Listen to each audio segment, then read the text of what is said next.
सभी व्यूअर्स को मेरा नमस्कार। आज के इस टॉपिक में हम मुगल साम्राज्य का सबसे इम्पॉर्टेंट टॉपिक अकबर के बारे में डिस्कस करने वाले हैं। कल के जो टॉपिक था हमारा हुमायूं का था। हुमायूं के टॉपिक पे हमने डिस्कस किया था कि किस तरीके से हुमायूं 1526 से 1540 तक शासन करता है। उसके बाद शेरशाह सूरी द्वारा कन्नौज के युद्ध में उसे हरा दिया जाता है। उसके बाद 1555 में सरहिंद के युद्ध से वह वापस दिल्ली पर मुगल साम्राज्य को स्थापित करता है। कल का जो वीडियो था वो किसी टेक्निकल कारण की वजह से उसका नोटिफिकेशन सभी के पास नहीं पहुंच पाया था, तो जिन्होंने वह वीडियो नहीं देखा है तो उसका लिंक मैं डिस्क्रिप्शन में दे रहा हूं, आप वहां जाकर देख सकते हैं। तो चलिए हम कल का जो वीडियो था उसमें एक शब्द का मैं परिभाषा आपको बता नहीं पाया था, वह थी साका। साका क्या था? यह एक राजस्थान की प्रथा थी। जो भी राजस्थान का शासक होता था वह जब रणभूमि में जाता था तो वह केसरिया वस्त्र धारण करके वहाँ पर रणभूमि में जाता था, और यदि आकस्मिक वहाँ पर वह हार जाता था या वह वीर गति को प्राप्त हो जाता था तो उसके उपलक्ष्य में उनकी जो पत्नियां थी वह जौहर करती थी। तो केसरिया और जौहर, इससे मिलके यह वर्ड बना है साका। और यदि साका की बात की जाए तो इतिहास में सबसे पहला साका जो हुआ था वह हुआ था 1301 में, जब अलाउद्दीन खिलजी ने आक्रमण किया था और यह रंगाबाई ने यहाँ पर इतिहास का पहला साका किया था। और सबसे प्रचलित साका की बात करें जो 1303 में हुआ था, इसमें भी खिलजी आक्रमण करता है और राजा उधम सिंह का शासन उस समय था और रानी पद्मावती ने 1303 में साका किया था। ये दो महत्वपूर्ण साके हैं, जो 1301 में हुआ था और एक 1303 में हुआ था। चलिए इसके बाद हम आप डिस्कस करते हैं अकबर के बारे में कि अकबर का नाम जो था वह जलालुद्दीन मोहम्मद अकबर था। अकबर जो था यह इसकी उपाधि थी। यह मैं आपको आगे बताऊंगा कि अकबर की जो उपाधि थी यह उसे कब मिली थी और किस तरह से मिली थी। ठीक है, पिता का नाम जो था वह क्या था? हुमायूं था। अकबर के जो बचपन की बात की जाए तो उसके बचपन का नाम जो था वह बदरुद्दीन था। अब बदरुद्दीन में बद्र का मतलब क्या होता है? बद्र का मतलब होता है चंद्रमा।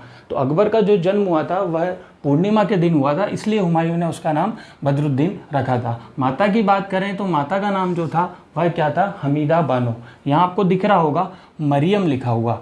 मरियम एक उपाधि होती थी। जो भी मुगल शासक की पत्नी थी जो मुगल वंश को आगे बढ़ाने के लिए पुत्र उनको मुगलों को देती थी या पुत्र रत्न की प्राप्ति करती थी तो उन्हें मरियम की उपाधि दी जाती थी। तो हमीदा बानो ने अकबर को जन्म दिया था, इसलिए उन्हें मरियम की उपाधि दी गई थी। अब जन्म की बात की जाए तो जन्म जो था वो 15 अक्टूबर 1542 को हुआ था। और यह कहाँ हुआ था जन्म? काबुल में। जन्म जो हुआ था काबुल में हुआ था। जन्म के बाद अगर हम प्रारंभिक जीवन की बात करें तो कुछ इतिहासकार कहते हैं कि जब हुमायूं को शेरशाह सूरी द्वारा जब भारत से खदेड़ा गया था, जब उसने भारत छोड़ा था तो उस समय कुछ समय के लिए अकबर को रीवा में छोड़ दिया गया था। उसके बाद काबुल भेज दिया गया था। कुछ इतिहासकार कहते हैं कि वह सीधा अकबर को सीधा काबुल ले गया था।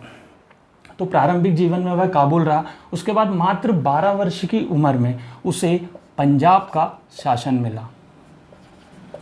ठीक है, एक क्वेश्चन यहाँ से बनता है, चाहे तो आप नोट कर लीजिए कि जब हुमायूं की मृत्यु हुई थी उस समय अकबर किस राज्य का शासक था? तो वह पंजाब का शासक था और उसकी उम्र थी मात्र 12 वर्ष। ठीक है, उसके बाद 14 फरवरी 1556 को उसका राज तिलक किया जाता है। यह डेट भी याद कर सकते हैं आप, 14 फरवरी, क्योंकि 14 फरवरी 1483 को बाबर का जन्म भी हुआ था और 14 फरवरी 1556 को अकबर का राज तिलक भी किया गया था। अब ये राज तिलक किसने करवाया था?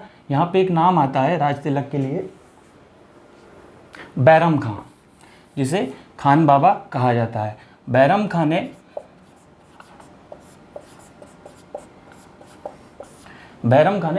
अकबर का जो है वह राज्याभिषेक करवाया था और जिसे अकबर खान बाबा कहा करता था। यह 1560 तक अकबर के साथ रहे और बचपन में अकबर के संरक्षक भी थे। अब आगे देखते हैं कि महत्वपूर्ण कार्य जो थे अकबर के, वह महत्वपूर्ण कार्य क्या थे।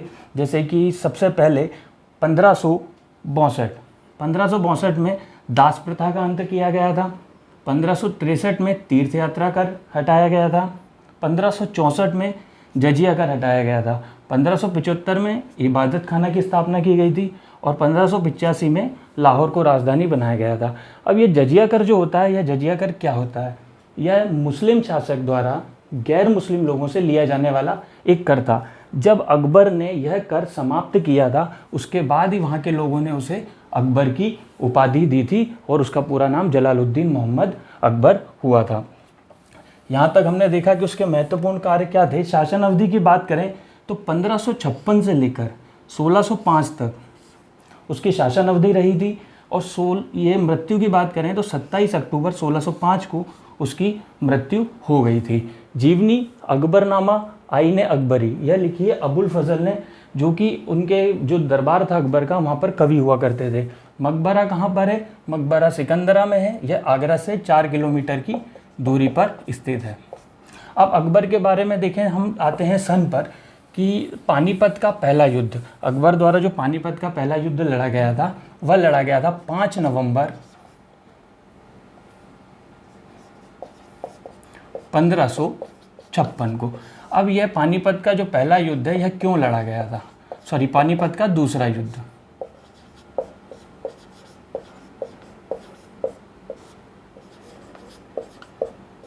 पानीपत का दूसरा युद्ध क्यों लड़ा गया था? क्योंकि जब अकबर का राज्य तिलक हो रहा था, हुमायूं की मृत्यु के बाद जब अकबर का राज्य तिलक हो रहा था, उस समय दिल्ली की सुरक्षा के लिए तैनात किया गया था हार्दी बेग खां को। किसको तैयार किया गया था? हार्दी बेग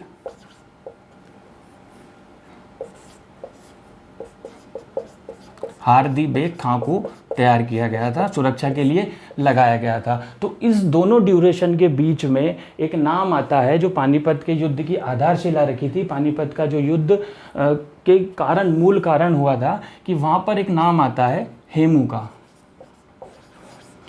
जिसे हेमचंद्र विक्रमादित्य भी कहा जाता है।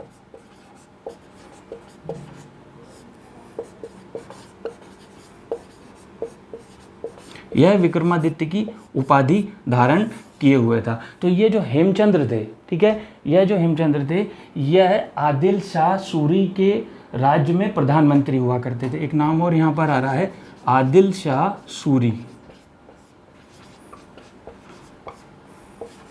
ठीक है, यहाँ से क्वेश्चन आप नोट कर सकते हैं कि आदिल शाह सूरी जो है वह सूरी वंश के सबसे अंतिम शासक हैं। 7वें और सबसे अंतिम शासक आदिल शाह सूरी हैं। अब हेमू आदिल शाह सूरी के पास जाते हैं और वहाँ पर उनसे कहते हैं कि इस समय दिल्ली पर शासन करने के लिए, आक्रमण करने के लिए सबसे उचित समय है। ठीक है, तो ग्वालियर और आगरा से होते हुए यह दिल्ली पहुँचते हैं और दिल्ली पर हार्दी बेग खां को यह खदेड़ देते हैं। हार्दी बेग खां वहाँ पर भाग जाता है और पहली बार दिल्ली सल्तनत पर 16वीं शताब्दी में किसी हिंदू शासक का शासन होता है, जिसका नाम क्या था? हेमू। अब कम से कम 7 या 8 महीने ये लोग शासन करते हैं हेमू। उसके बाद दिन आता है 5 नवंबर 1556 का। 5 नवंबर 1556 को पानीपत का दूसरा युद्ध होता है। अब चाहे तो इसका स्क्रीनशॉट ले सकते हैं, फिर मैं इसको मिटा दूंगा।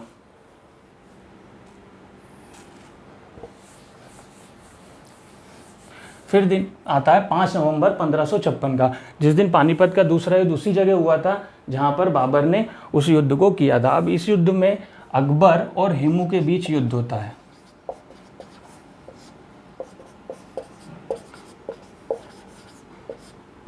हेमू इसमें हार जाता है, हेमू को इसमें हरा दिया जाता है और हेमू को हराने के बाद अकबर यहाँ पर गाजी की उपाधि प्राप्त करता है।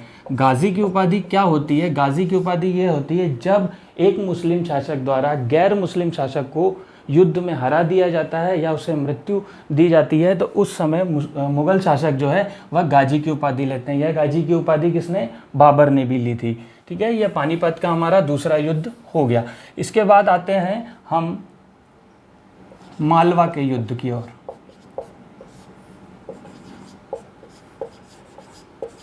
मालवा का युद्ध जो था वह हुआ था आपका 1561 में। यह युद्ध हुआ था अकबर और बाज बहादुर के बीच। अकबर और बाज बहादुर के बीच यह युद्ध हुआ था। इनकी पत्नी थी रानी रूपमती। कुछ इतिहासकार रानी रूपमती को पत्नी कहते हैं, कुछ इतिहासकारों का कहना है कि वह उनकी एक प्रेमिका थी। तो रानी रूपमती बाज बहादुर, मालवा का युद्ध 1561 में होता है। बाज बहादुर का ये जो मालवा का युद्ध होता है, उस समय मालवा बहुत संपन्न राज्य हुआ करता था और इतना शक्तिशाली राज्य नहीं था। तो यह युद्ध मात्र आधे दिन में खत्म हो जाता है और अकबर बाज बहादुर पर विजय प्राप्त कर लेता है। अकबर भाग के उस समय कहाँ चला जाता है, निमाड़ चला जाता है और रानी रूपमती को वह अपने कब्जे में अकबर कर लेता है। अब यहाँ से क्वेश्चन क्या बनते हैं, एक क्वेश्चन बनता है कि रानी रूपमती का महल कहाँ पर है। तो रानी रूपमती का महल मध्य प्रदेश के मांडू में स्थित है। ठीक है, रानी रूपमती का महल मध्य प्रदेश के मांडू में स्थित है और बाज बहादुर और रानी रूपमती का जो मकबरा है वह कहाँ है, वह उज्जैन में है।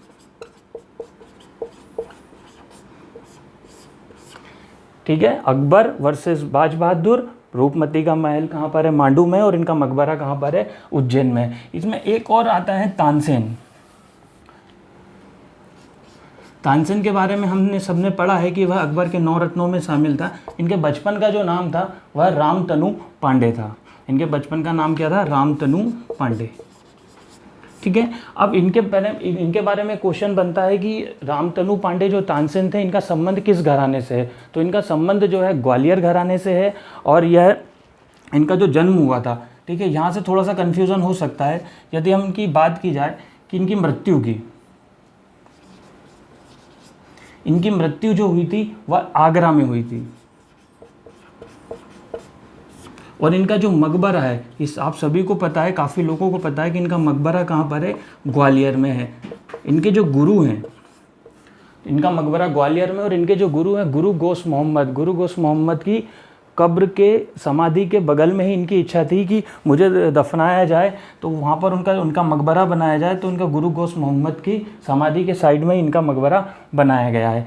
तो बाज बहादुर और तानसेन ये दोनों भी ये भी एक संगीत के प्रेमी थे और ये भी अकबर के दरबार में उस समय मौजूद हुआ करते थे। इसके बाद हम आते हैं मालवा के युद्ध के बाद 1561 में ही चुनार का किला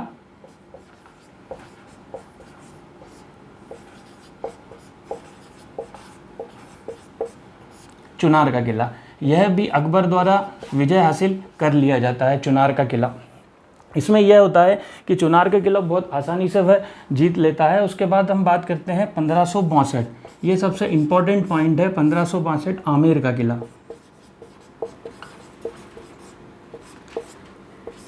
आमेर का किला राजा भारमल के पास था आमेर का किला और उस समय राजा भारमल ने अकबर को यह प्रस्ताव दिया था कि उनकी जो बेटी है हरका बाई से अकबर विवाह करे और पहला मुगल और राजपूत विवाह संबंध वहाँ से स्थापित हो। तो 1562 में जब अकबर को वह प्रस्ताव दिया जाता है कि वह हरका बाई से विवाह करे, जो बाद में जोधाबाई नाम से भी फेमस हुई, तो हरका बाई से 1562 में आमेर के किले में अकबर का विवाह संपन्न होता है।